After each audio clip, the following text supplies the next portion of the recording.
সমগ্র বরাক উপত্যকা সহ বিভিন্ন এলাকার গুরুত্বপূর্ণ খবরের মধ্যে স্বাগতম। আজ হলো 31 অক্টোবর, 13 কার্তিক, শুক্রবার। আজকের প্রথম খবরটি হলো এসআইআর এর আতঙ্কে ওয়েস্ট বেঙ্গলে এক বৃদ্ধের আত্মহত্যা। এসআইআর যাচাইয়ের ঘোষণা হওয়ার পর এই বৃদ্ধের আতঙ্কের সৃষ্টি হয়। বৃদ্ধার নাম ক্ষিতীশচন্দ্র মজুমদার। অবশেষে এসআইআর এর আতঙ্কে গলায় দড়ি দিয়ে এই বৃদ্ধা আত্মহত্যা করে। বাড়ি ইলামবাজারের ব্লকে বলে জানা গিয়েছে 2002 সালের ভোটার তালিকায় নাম ছিল না, কিন্তু এসআইআর যাচাইয়ের প্রক্রিয়ার ঘোষণার পর আতঙ্কের সৃষ্টি হয় এই বৃদ্ধার। অবশেষে গলায় দড়ি দিয়ে আত্মহত্যা। 2002 সালের ভোটার তালিকার নাম না থাকার জন্য এই বৃদ্ধার আতঙ্কের সৃষ্টি হয়। এসআইআর নির্দিষ্ট সময়ের ঘোষণার পর এই বৃদ্ধা ভয়ে আতঙ্কিত হয়ে যায়। প্রতিদিনের মতো খাবার খেয়ে রাতে শুয়েছিলেন এই বৃদ্ধা, কিন্তু পরিবারের লোকজন সকালে দেখতে পান গলায় দড়ি দিয়ে এই বৃদ্ধা মৃত অবস্থায় পড়ে রয়েছেন। এসআইআর যাচাইয়ের ঘোষণার পর এই বৃদ্ধার আতঙ্কের সৃষ্টি হয় এ পরিবারের সূত্রে জানা গিয়েছে।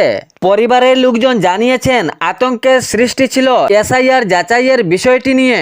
2002 সালের ভোটার তালিকায় নাম না থাকার জন্য আতঙ্কের সৃষ্টি হয় এই বৃদ্ধার। ক্ষিতীশচন্দ্র মজুমদার রাতে খাবার খেয়ে শুয়েছিলেন, কিন্তু সকালে উনার গলায় দড়ি এবং মৃত অবস্থায়। পরিবারের লোকজন এ দেখে আতঙ্কিত এবং ভয়ভীত হয়ে যান। পুলিশ প্রশাসনকে তৎক্ষণাৎ খবর দেন। পুলিশ প্রশাসন তৎক্ষণাৎ সঙ্গে সঙ্গে ঘটনাস্থলে উপস্থিত হন এবং মরদেহ ময়না তদন্তের জন্য পাঠান।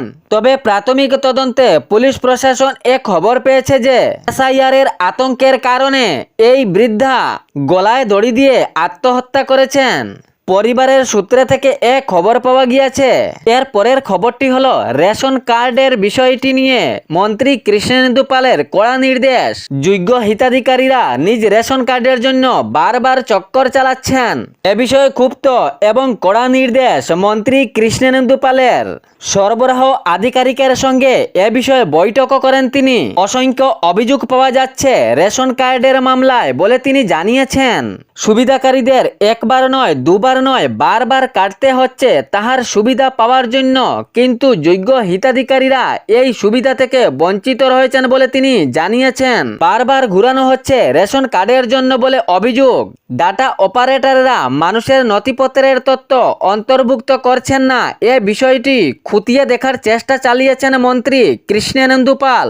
বৈঠকে যখন মন্ত্রী কৃষ্ণেন্দু পাল এ বিষয়ে চর্চা চালান, তবে সার্ভার ডাউন বলে অভিযোগ এসেছে। ঠিকমতো কাজ করা যাচ্ছে না এ বিষয়ে বলে কর্মকর্তারা জানিয়েছেন। তবে অতি শীঘ্রই কাজ করার জন্য মন্ত্রী কৃষ্ণেন্দু পাল জানিয়েছেন। তিনি জানিয়েছেন অভিযোগ এসেছে রেশন কার্ড হিতাধিকারীর সঙ্গে সঙ্গে বিধবা বিকলাঙ্গকেও অনেকবার ঘুরে যেতে হচ্ছে, তাহাদের কাজ হচ্ছে না বলে অভিযোগ অনেকটাই এসেছে।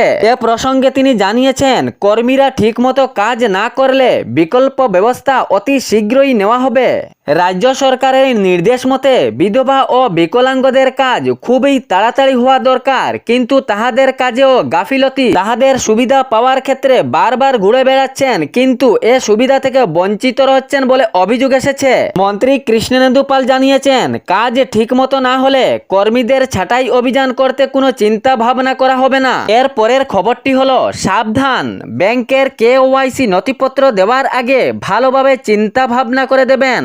যদি আপনার মোবাইলে কোনো SMS বা কোনো লিঙ্কের কথা আসে এবং তাহার পর বলা হয় ব্যাংকে কেওয়াইসি ঠিক করার জন্য আপনাকে আপনার নথিপত্র দিতে হবে, তাহলে হবেন সাবধান। প্রতারক নিজের জালে আপনাকে টেনে আনার চেষ্টা চালাবে এবং আপনার অ্যাকাউন্টে থেকে টাকা উধাও করে নিয়ে চলে যাবে। এ বিষয়ে আপনি খুবই সতর্ক থাকবেন। সার্ভার প্রতারকরা মোবাইলের মাধ্যমে SMS বা লিঙ্ক দিয়ে আপনাকে কেওয়াইসি ঠিক করার কথা বলবে বা কেওয়াইসি জন্য নথিপত্র খুঁজবে। যদি আপনি তাহাদের কথা মতো মোবাইলে যদি আপনার নথিপত্র বা কোনো লিঙ্কে ক্লিক করেন, তাহলে সব ডাটা ওই সার্ভার প্রতারকের কাছে চলে যাবে এবং আপনার নথিপত্রের সন্ধান চলে যাবে। তাহার পর ব্যাংকে খালি করতে 1 সেকেন্ডেরও সময় লাগবে না প্রতারকদের। যদি আপনার ব্যাংক অ্যাকাউন্ট কেওয়াইসি ঠিক করার SMS বা কোনো লিঙ্ক আসে, তবে আপনার ব্যাংকে গিয়ে যোগাযোগ করবেন।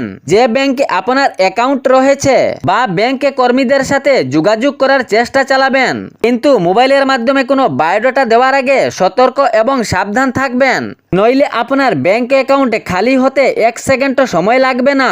এ নিয়ে পুরো দেশ জুড়ে চলছে প্রতারকের হানা। কোটি কোটি টাকা আত্মসাৎ করছে প্রতারকরা। কিছু প্রতারক প্রশাসনের জালে আটক হলেও কিন্তু এখনো এমনও প্রতারক রয়েছে যে ভালোভাবে জাল বুনে যাচ্ছে। তাহলে খুবই সাবধান এবং সতর্ক থাকবেন। এর পরবর্তী খবরটি হলো, সামাজিক মাধ্যমে আপত্তিকর উস্কানিমূলক মন্তব্য পোস্ট করায় পুলিশের জালে আটক সুনাই এলাকার ধনীপুর 10 নম্বর ওয়ার্ডের বাসিন্দা আব্দুল জব্বার বড়বইয়া।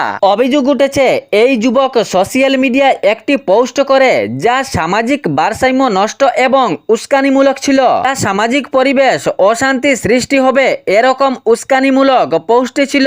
স্থানীয় জনগণ মিলে এর বিরুদ্ধে একটি সুনাই থানায় এফআইআর করেন। সঙ্গে সঙ্গে পুলিশ প্রশাসনের কড়া পদক্ষেপ নেওয়া হয় এবং এই যুবককে আটক করতে পুলিশ প্রশাসন সক্ষম হন। বিভিন্ন সম্প্রদায়ের স্থানীয় বাসিন্দারা সুনাই থানায় উপস্থিত হয়ে অভিযুক্তের বিরুদ্ধে কঠোর আইনীয় শাস্তির দাবি তুলেছেন। এর পরের খবরটি হলো, রামকৃষ্ণনগরের ভাইরাল পাতা বাবার পাতা খেয়ে ডাক্তারের পরামর্শ বন্ধ ছিল ডাক্তারের ঔষধ। ডাক্তারি ঔষধ বন্ধ করায় চিরাঙ্গের বিজিত বর্মনের মৃত্যু হয়। অপর এক মহিলারও মৃত্যুর খবর এসেছে সামনে। রামকৃষ্ণনগর ভাইরাল পাতা বাবার পাতা খাবার পর ডাক্তারের ঔষধ বন্ধ করে দিয়েছিলেন। ডাক্তারের পরামর্শে যে ঔষধটি দেওয়া হয়েছিল সেই ঔষধগুলো স্থগিত রাখা হয়েছিল এবং পাতা বাবার পাতা খেয়ে রোগ ভালো হয়ে যাবে বলে বিশ্বাস জাগিয়েছিলেন ওরা মনে। কিন্তু ইহাতে কাল হয়ে দাঁড়ালো ডাক্তারের ঔষধ বন্ধ করায় মৃত্যুর কুলে ঢলে পড়েন। চিরাঙ্গের বিজিত বর্মনের ডাক্তারের ঔষধ বন্ধ করাতে ঘটল অঘটন। এর পরের খবরটি হলো, শিলচরে বাইক র্যালি। কাছাড় পুলিশের রাষ্ট্রীয় একতা দিবস উপলক্ষে কাছাড় পুলিশের বাইক র্যালি অনুষ্ঠানটি অনুষ্ঠিত হয়। সর্দার বল্লভভাই প্যাটেলের 150তম জন্ম জয়ন্তী তথা রাষ্ট্রীয় একতা দিবস উপলক্ষে কাছাড় পুলিশের বাইক র্যালি হয়। পুলিশ প্যারেড গ্রাউন্ড থেকে শিলচর শহর পরিক্রমা করে পুলিশ সুপার কার্যালয়ে সমাপ্তি করা হয় এই র্যালি।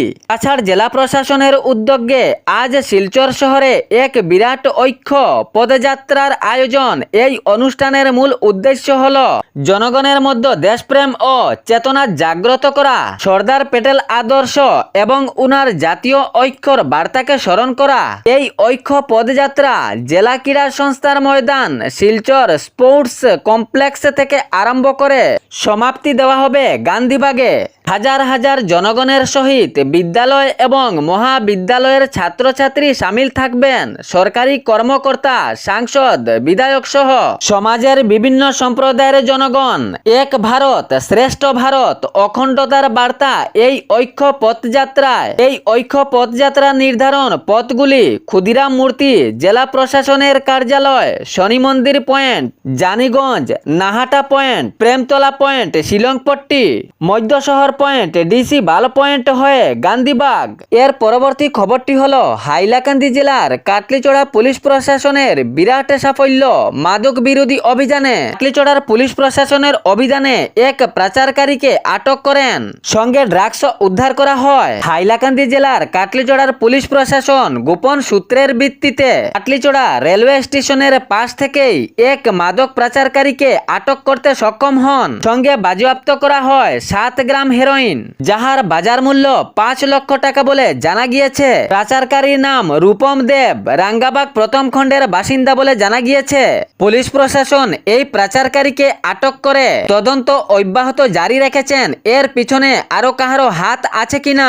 সঙ্গে কাছাড় পুলিশে মাদক বিরোধী অভিযানে প্রায় 1 কোটি টাকা হেরোইন উদ্ধার করে এবং 3 পাচারকারীকেও আটক করতে সক্ষম হয় কাছাড় পুলিশ। কাছাড় পুলিশ লক্ষ্মীপুর পয়লাপুল এলাকা থেকে 1 কোটি হেরোইন উদ্ধার করে এবং এর সঙ্গে 3 পাচারকারীকে আটক করতে সক্ষম হন। জানা যায় গোপন সূত্রের ভিত্তিতে এই অভিযান চালান এবং 3 পাচারকারীর আটকের সঙ্গে সঙ্গে 201 গ্রাম হেরোইন উদ্ধার করতে সক্ষম হন কাছাড় পুলিশ, যার বাজার মূল্য 1 কোটি টাকা হবে বলে জানা গিয়েছে। 3 পাচারকারী হলো লিঙ্গই হাংসাই, লল হিংতার হামার এবং বার্জনা হামার। পুলিশ প্রশাসন এ বিষয়ে তদন্ত জোরদারভাবে চালিয়েছেন। এ ছিল বরাক উপত্যকা সহ বিভিন্ন এলাকার গুরুত্বপূর্ণ খবর। এরকম নিত্য নতুন খবর পাওয়ার জন্য চ্যানেলটি সাবস্ক্রাইব করে রাখবেন। ভিডিওটি লাইক করে শেয়ার করতে ভুলবেন না, যাতে সঠিক সংবাদগুলো অন্যজনের কাছে পৌঁছায়। ধন্যবাদ।